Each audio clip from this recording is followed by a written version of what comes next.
Hello, hello audience. I hope you still remember me. Last time we talked about the characteristics of narratives. We also talked about characteristics of songs.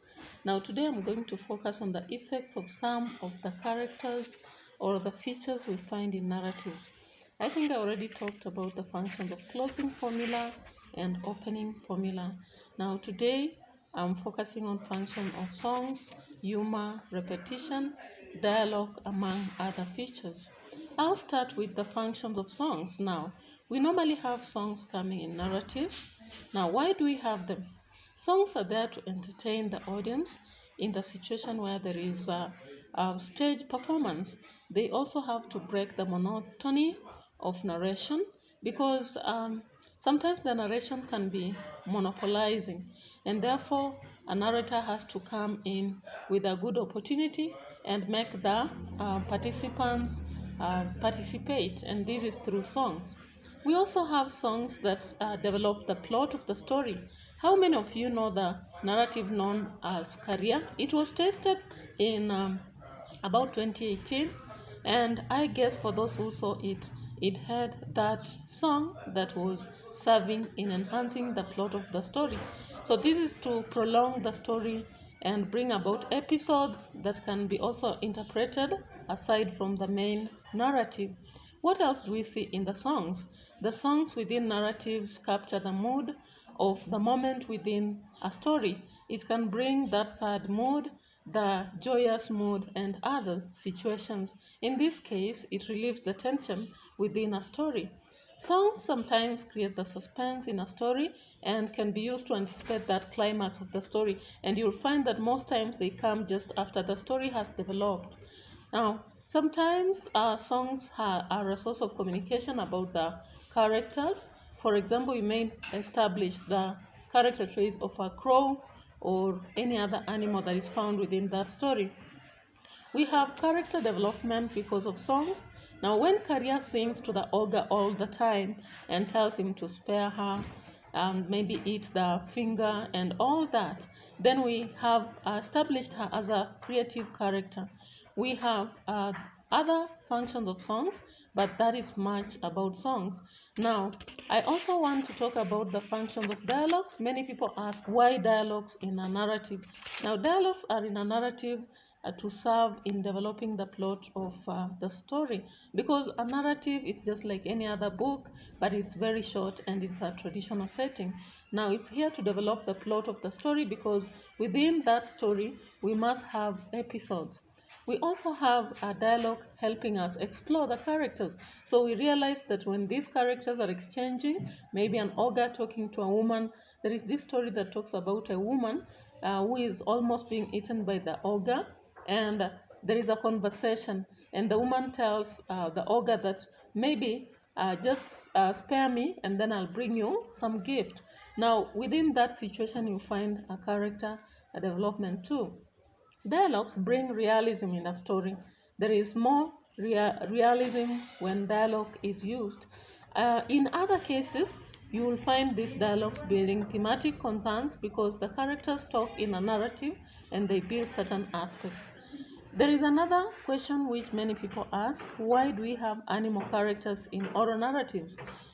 Possibly, if they ask you, understand that this is to create humor.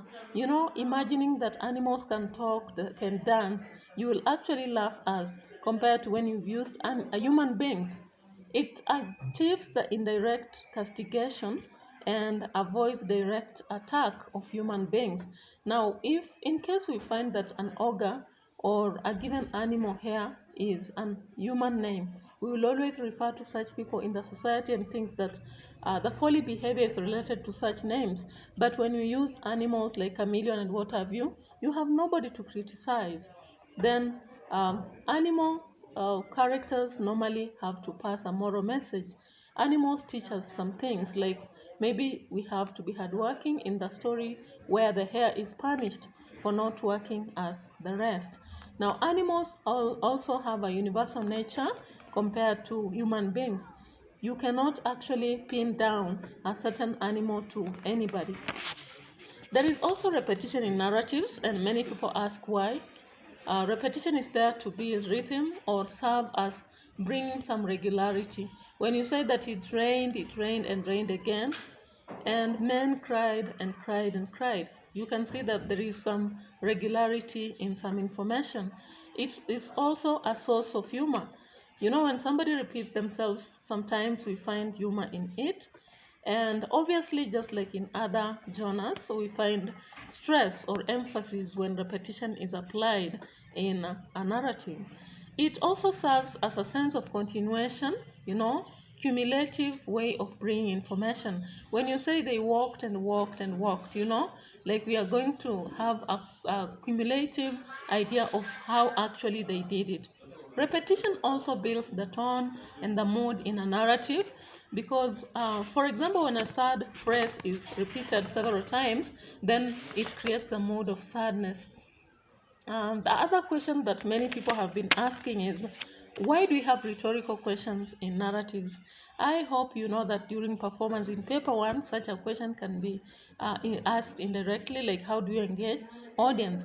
Now, rhetorical questions are there to engage audience. When you ask them, then they'll pay attention and maybe try to answer you. Then they enhance critical thinking because we expect when you're talking to people, they reason as well, even if they don't talk. We also build a mood through the questions that are asked. When questions are asked, people will focus on some area within a narrative. We have had other people asking about humor, effects of humor in a narrative. You've seen a lot of narratives having situations where you can laugh. Why is that so? They help to create interest in what the interest in the audience and keep them glued to the story. All of us like fun, and so when we hear people giving us humorous situations, we are glued to what they are sharing. It breaks the monotony of tension because in many narratives we have areas of tension, and therefore when you get that, we have to understand that. We have enhancement of realism, just like it's done by others. You know, humor has a way of making a situation, you know, normal in our own world. The other question people ask is effects of figures of speech, and I hope you know that's imagery, aspects such as personification, metaphor, and similes. Now, why do we have figures of speech? They are there to compare and help to build mental pictures of what actually happens, the abstract ideas that are within a situation. Sometimes they are comparisons that generate humor. When you look at how they describe the ogre or the hair and all that, then it builds humor. Another area of interest is exaggeration. Exaggeration is greatly found in narratives. Why do we have exaggeration? Exaggeration is also there to build humor because when we find like an exaggeration of a given boy within the dilemma narratives, then we are building humor. We also have to visualize issues through magnifying them, and that's why the narrators exaggerate. And I think that is much about what people have been asking. I'm happy that I've answered you. And so keep glued to the discussions over oral literature. And I invite you in more discussions. In case you have questions, feel free to ask me. If you have not yet subscribed, press the notification bell and let's keep learning because learning is lifetime thing. Bye bye for now.